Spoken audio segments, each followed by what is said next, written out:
മലയാളിയുടെ ചരിത്രമുണ്ട്, മലയാളിയുടെ സ്നേഹമുണ്ട്, മലയാളിയുടെ സന്തോഷമുണ്ട്, മലയാളിയുടെ ദുരന്തങ്ങളുണ്ട്, മലയാളിയുടെ ദുഃഖങ്ങളുണ്ട്. ഇതെല്ലാം ചേർന്നതാണ് മലയാളം എന്ന ഭാഷ.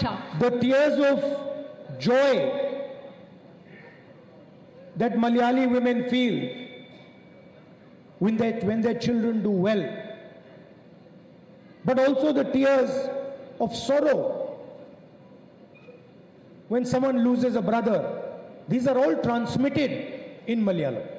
മലയാളികളെ സംബന്ധിച്ചിടത്തോളം നമുക്ക് സന്തോഷമുണ്ടാകുമ്പോഴുണ്ടാകുന്ന നമ്മുടെ സന്തോഷ കണ്ണുനീരുകൾ, നമ്മുടെ കുട്ടികളുമായി ഒക്കെ ബന്ധപ്പെട്ട് സന്തോഷമുണ്ടാകുമ്പോൾ, അതുപോലെ നമ്മുടെ സഹോദരങ്ങൾക്കിടയിലുള്ള കാര്യങ്ങൾ നടക്കുമ്പോൾ നമ്മുടെ മനസ്സിലുണ്ടാകുന്ന ദുഃഖത്തിൻ്റെ കണ്ണുനീരുകൾ, ഇതെല്ലാം നമ്മൾ പരസ്പരം കൈമാറ്റം ചെയ്യുന്നത് നമ്മുടെ മലയാളം എന്ന ഭാഷയിലൂടെയാണ്. If you remove Malayalam, how will a mother in Kerala explain the history of this great land to her children? നിങ്ങൾ മലയാളം സംസാരിക്കേണ്ട എന്ന് പറഞ്ഞാൽ കേരളത്തിലെ ഒരു അമ്മ എങ്ങനെയാണ് ഈ കേരളത്തിന്റെ ചരിത്രം കുട്ടികളോട് വിശദീകരിച്ചു കൊടുക്കുക? How can she explain it in Hindi or in English? എങ്ങനെയാണ് കേരളത്തിലെ ഒരു അമ്മയ്ക്ക് ഹിന്ദിയിലോ ഇംഗ്ലീഷിലോ ഈ കാര്യങ്ങളൊക്കെ വിശദീകരിച്ചു കൊടുക്കാൻ പറ്റുക? So this is what we are protecting. ഇതിനെയാണ് ഞങ്ങൾ സംരക്ഷിച്ചുകൊണ്ടിരിക്കുന്നത്. Can you give me those flowers? Flowers, brother. Yeah, I want this. See, this is what India looks like. ശരിക്കും ഈ കയ്യിലിരിക്കുന്ന പൂച്ചെണ്ട് കണ്ടോ? ഇന്ത്യ എന്ന് പറയുന്നത് ഇങ്ങനെയാണ്. ഇതിനെ കാണുന്നത് പോലെയാണ് India. This is also what Kerala looks like. കേരളവും ഇന്ത്യ മാത്രമല്ല, ആ പൂക്കളുള്ള ബൊക്കെ പോലെയാണ് കേരളവും. And this is also what every family in Kerala looks like. കേരളത്തിലെ ഓരോ കുടുംബവും ആ പൂച്ചെണ്ട് പോലെയാണ് ഇരിക്കുന്നത്. Every flower is unique. അതിലെ ഓരോ പൂവും വ്യത്യസ്തമാണ്, സവിശേഷതകളുള്ളതാണ്. Every flower has a different expression. ഓരോ ഫ്ലവറിനും ഓരോ പൂവിനും വ്യത്യസ്തമായ രീതികൾ, പ്രകാശന രീതികളുണ്ട്. Every flower has a different beauty. ഓരോ പൂവിനും വ്യത്യസ്തമായ സൗന്ദര്യമാണുള്ളത്. And when you add all the flowers together, they become much more beautiful than the individual flowers. ഈ പൂക്കളെല്ലാം കൂടെ ഒരുമിച്ച് നിൽക്കുമ്പോൾ ഇത് ഒറ്റയ്ക്ക് നിൽക്കുന്നതിനേക്കാളും 10 മടങ്ങ് മനോഹരമായി മാറുകയാണ് ചെയ്യുന്നത്.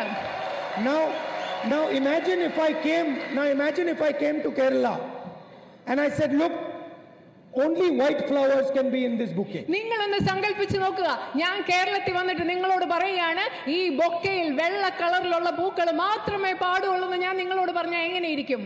We will only have white flowers and the stems have to be 6 inches long.